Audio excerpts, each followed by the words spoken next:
ആ സർട്ടിഫിക്കറ്റും പ്രതിജ്ഞ ചൊല്ലി പ്ലഡ്ജ് ചൊല്ലി സർട്ടിഫിക്കറ്റും പ്രശസ്തി പത്രവും ഒക്കെ വാങ്ങി തിരിച്ചു വരുന്നവൻ നമ്മുടെ തോളിൽ കിടന്ന് കരയുമ്പോൾ നമുക്ക് ഇവിടെ ഈ പുതുനഗരത്ത്, ഒരുപക്ഷെ കേരളത്തിലെ ഒരു കൊച്ചു ഗ്രാമത്തിന് നഗരമെന്ന് പേരിട്ടിരിക്കുന്നു. ആ ഗ്രാമത്തിന് നമ്മുടെ ജീവിതത്തിൽ ഉണ്ടാക്കിയ ദൗത്യങ്ങളെ കുറിച്ച് ഓർക്കാൻ നമുക്ക് സാധിക്കും. എന്റെ റൈറ്റ് സൈഡിൽ എനിക്ക് വേണ്ട സപ്പോർട്ടുകളുമായിരിക്കുന്ന ടീമിൽ സുഹൃത്ത് നദീം അബ്ദുള്ളയുണ്ട്. അദ്ദേഹത്തിന്റെ ഒരു വീഡിയോ ഇവിടെ ബാക്ക്ഗ്രൗണ്ടിൽ പ്ലേ ചെയ്യാൻ സാങ്കേതിക സംവിധാനങ്ങൾ അനുവദിക്കുമെന്നാണ് ഞാൻ വിചാരിക്കുന്നത്. എന്താ, അതേ മുജാഹിദ് ബാലുശ്ശേരി എന്ന പ്രഗത്ഭനായ പ്രഭാഷകന്റെ പ്രസംഗത്തുമേ ഒരു പ്രത്യേക രീതിയിലുള്ള ഒരു വർക്ക് അദ്ദേഹം ചെയ്തു. ആ വർക്ക് ചെയ്യാൻ എവിടെ ഒരു കോഴ്സിനും പോയിട്ടില്ല. അതിന്റെ ട്യൂട്ടോറിയൽ ഓൺലൈനിൽ നിന്ന് കിട്ടും. അത് ഡൗൺലോഡ് ചെയ്തു. അയാൾ എന്ത് ചെയ്തു? ആഡ് ചെയ്തപ്പോഴോ അതിന് ഇഷ്ടം പോലെ വ്യൂവേഴ്സാ വന്നത്. വേറൊരു കുട്ടി അത് അപ്ലോഡ് ചെയ്തു. അതിന് 25,000-ലധികം വ്യൂവേഴ്സിനാണ് കിട്ടിയത്. നമ്മളെ ക്യാമ്പസിലെ സമയം പോൺ സൈറ്റുകൾക്ക് മുന്നിൽ കളയേണ്ടതല്ല.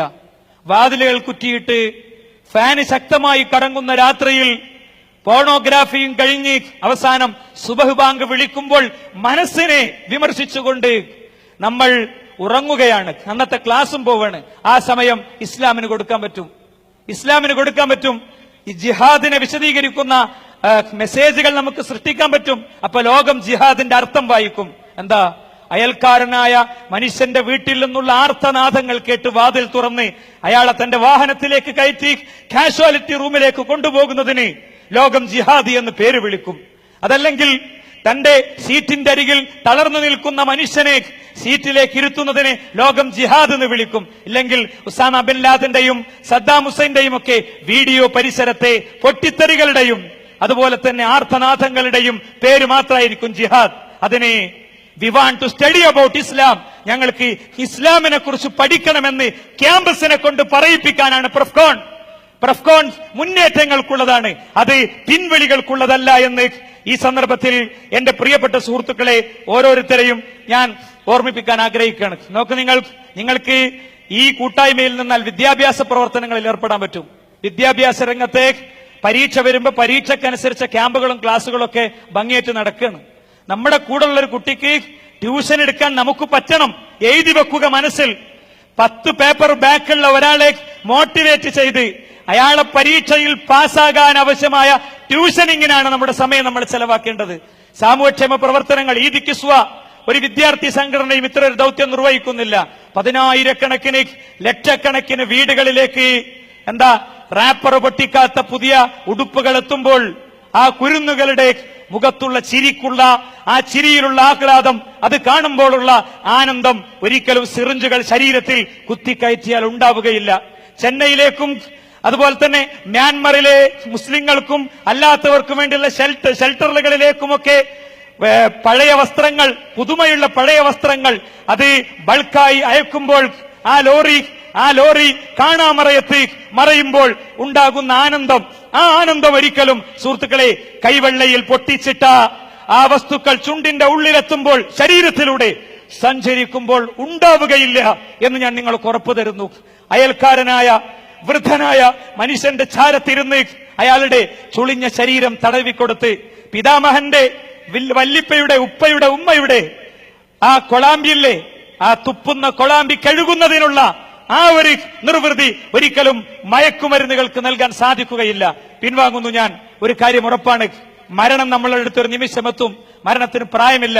മരണത്തിന് പ്രായമുണ്ടായിരുന്നെങ്കിൽ വേമ്പനാട്ട് കായലിൽ എന്റെ പ്രിയ സുഹൃത്ത് അസ്ഹറിന്റെ കുഞ്ഞ് അവൻ എന്നേക്കുമായി ഇല്ലാതാകുമായിരുന്നില്ല. അവന് 2 വയസ്സേ ഉള്ളൂ. കളിപ്പാട്ടങ്ങളോട് കഥ പറഞ്ഞു തുടങ്ങിയ പ്രായത്തിൽ അവൻ തിരിച്ചുപോയി.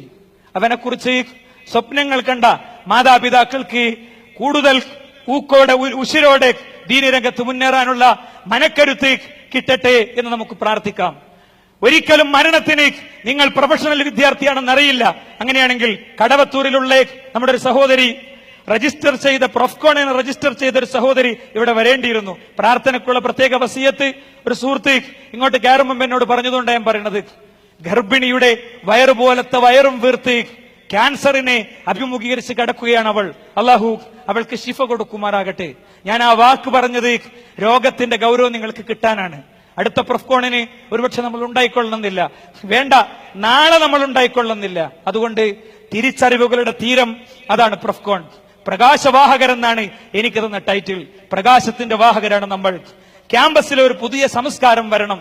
സിനിമയും സംഗീതവും മ്യൂസിക്കും സൃഷ്ടിച്ച സംസ്കാരത്തിന് പകരം നന്മയുടെ ദൈവിക ദർശനത്തിന്റെ അതിശക്തമായ മെസ്സേജുകളുടെ പുതിയൊരു സംസ്കാരം. ആ സുപ്രതീക്ഷകൾ ഈ വേനൽ ചൂടിന്റെ കൊടുമ്പിരിക്കൊള്ളുന്ന പശ്ചാത്തലത്തിലും ഒരിക്കലും കാലിയാകാത്ത സദസ്.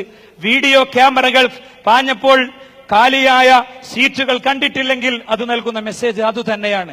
ഇങ്ങനെ 3 ദിവസം നമുക്കിവിടെ ഇരിക്കാൻ കഴിയുമെങ്കിൽ ഞാൻ ആദ്യം പറഞ്ഞിടത്തേക്ക് ഞാൻ വരുന്നു. ജീവിതത്തെ ശ്രദ്ധിച്ചുപയോഗിക്കുക, കരുതലോടുകൂടെ ഉപയോഗിക്കുക. ഇവിടെ പാലക്കാടാണിത്. എന്റെ സുഹൃത്ത് ഫഹമി ഉണ്ടാകേണ്ടിരുന്ന ഒരു വേദിയാണിത്, ഉണ്ടായിട്ടില്ല. ഇനിയും അനുസ്മരിക്കപ്പെടണം. 1000 പ്രൊഫ്കോണുകളിൽ നിങ്ങൾക്ക് വേണ്ടി ആരും നാൽക്കവലകളിൽ പ്രതിമകൾ തീർക്കുകയില്ല, മെമ്മോറിയലിന് വേണ്ടി ആരും ബിൽഡിങ്ങുകൾ പണിയുകയില്ല. പക്ഷേ മനസ്സുകളിൽ പ്രാർത്ഥനകളുടെ സാന്നിധ്യം ഉണ്ടാകും. ആരും നിങ്ങൾക്ക് വേണ്ടി പ്രതിമകൾ പണി കഴിപ്പിക്കുകയില്ല. പക്ഷേ നന്മകളുടെ വഴിയിൽ സഞ്ചരിക്കുന്ന പ്രകാശം പരത്തുന്നവർക്ക് വേണ്ടി പ്രകാശവേഗതയിൽ ലോകം അവരെ ഓർമ്മിച്ചുകൊണ്ടിരിക്കുമെന്ന് മാത്രം പറഞ്ഞുകൊണ്ട് ഞാൻ എന്റെ വാക്കുകൾക്ക് വിരാമം കുറിക്കുന്നു. വാഖിർ ദഅവാന അൽഹംദുലില്ലാഹി റബ്ബിൽ ആലമീൻ. അസ്സലാമു അലൈക്കും വറഹ്മത്തുള്ളാഹി വബറകാതുഹു.